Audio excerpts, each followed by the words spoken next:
Hello, and welcome to this satirical survival guide for project leaders, especially those of you who stare at Gantt charts the way the rest of us stare into the abyss, with a mixture of dread and morbid fascination. This isn't your typical how-to video with motivational posters and buzzwords you could play bingo with. No, this is a collection of hard-won, slightly cynical, and hopefully hilarious wisdom gleaned from the trenches of countless projects. Think of it as a first aid kit for your sanity, filled with bandages made of dark humor and antiseptic wipes soaked in realism.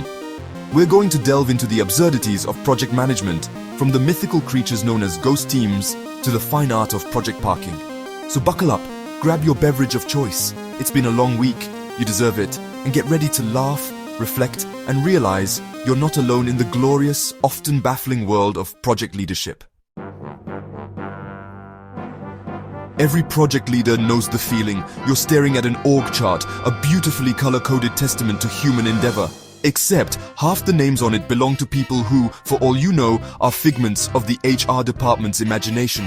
These are the phantoms of your project, the ghost team.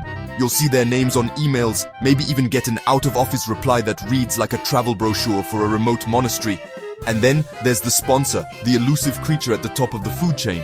You'll catch glimpses of their name on emails, usually attached to pronouncements like, "Let's circle back on this after Q3. Don't be fooled. Their idea of circling back probably involves a vineyard in Tuscany and absolutely no Wi-Fi. You can't get sponsorship from someone who's harvesting lavender in Provence. Let's talk about consultants, specifically the kind who believe their primary function is to delegate tasks with the frantic energy of a squirrel distributing nuts. They flit from meeting to meeting, dispensing advice like confetti, then vanish before you can ask the crucial question. Wait, how do we actually do that? These are the delivery boys of the consulting world. They bring you the pizza, but they don't know where the toppings came from, and they definitely don't want to know if you have a gluten allergy.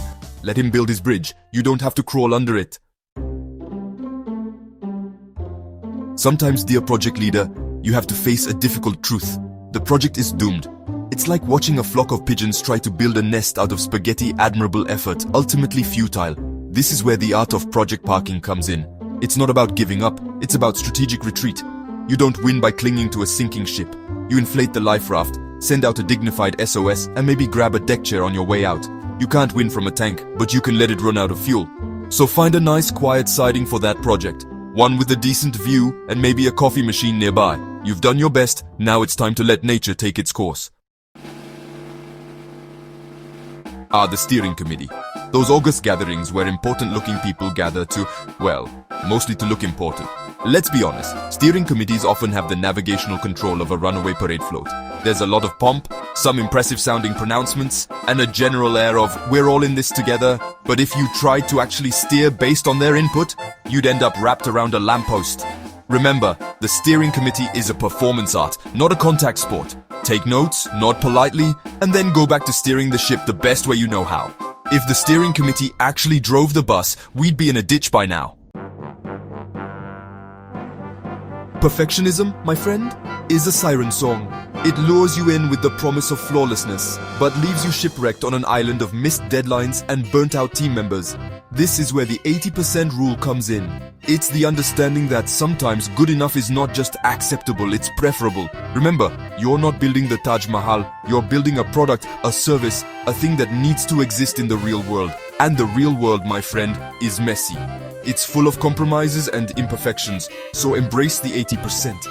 Done is better than perfect, especially when perfect is a moving target. We've all been there. Drowning in a sea of Teams notifications, each ping a tiny hammer tapping away at the skull of your sanity. New message in general. Someone replied to a thread you muted 3 weeks ago. Jeff from accounting is sharing his screen. It's enough to make you long for the days of carrier pigeons and smoke signals. But here's the thing. Teams is a tool, not a strategy. It's a very loud, very insistent tool, but a tool nonetheless. Just because it was said in Teams doesn't mean it happened. Let's face it, being a project manager is often like being an unpaid therapist. You listen to people's anxieties, their frustrations, their elaborate theories on why the color blue is slowing down development. You nod, you empathize, you maybe even offer a comforting platitude or two. But here's the crucial part. You don't have to solve their problems. You're not here to unravel their childhood traumas or mediate their interpersonal disputes. You're here to deliver a project, on time and on budget. So, listen with compassion, but act with detachment. You don't have to solve their trauma, just their timeline. The minimum viable product, or MVP, it's the lean, mean fighting machine of the product development world. But here's the thing about MVPs.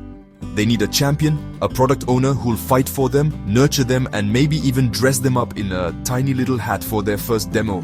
An MVP without an owner is like a baby bird that's fallen out of its nest. It's cute, it's vulnerable, and it's not going to survive long without someone to feed it worms and teach it to fly. A product without a parent is just a very expensive prototype. Sometimes, the best way to win a battle is to simply not be there when it happens. This is what I like to call the art of the empty tank approach. You see that bad idea coming from a mile away? The one that's, well, destined to crash and burn, taking everyone's time and energy with it? Don't engage, don't argue, just step aside. Let the proponents of this ill-conceived plan run out of steam on their own. Provide just enough rope, as it were, and watch as they inevitably tie themselves in knots. Let the fantasy drive itself into the desert. Ending a project gracefully is honestly a skill. You don't want to just slam on the brakes, send everyone sprawling, and walk away whistling. No, you want to ease into that final destination with the finesse of a parallel parker in a crowded city. This is the you watch I park method. You've guided the project to a natural stopping point, documented everything, and ensured a smooth handover. Now it's time to step back and let someone else take the wheel. You don't bury bad projects. You give them a quiet bench with a view. Leadership isn't always about titles or org charts. Sometimes it's about stepping up, taking charge, and being the person everyone looks to when things get messy. You may not have asked for this responsibility, but guess what? It's yours now. So, embrace the chaos, make the tough decisions, and remember, the best leaders don't need a badge to tell them they're in charge. They just know. If you walk like the leader, think like the leader, and fix what breaks, you are the leader. Congratulations, you've reached the end of our satirical survival guide. Or maybe you just skipped to the end, which, let's be honest, is a very project manager thing to do.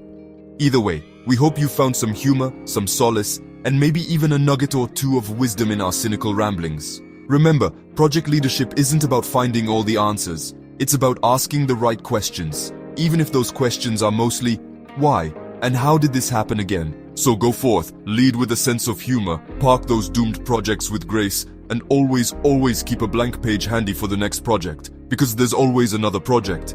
And if you must fight, pick the battlefield. If you must lead, pick the hill. If you must continue, make sure it's worth the walk.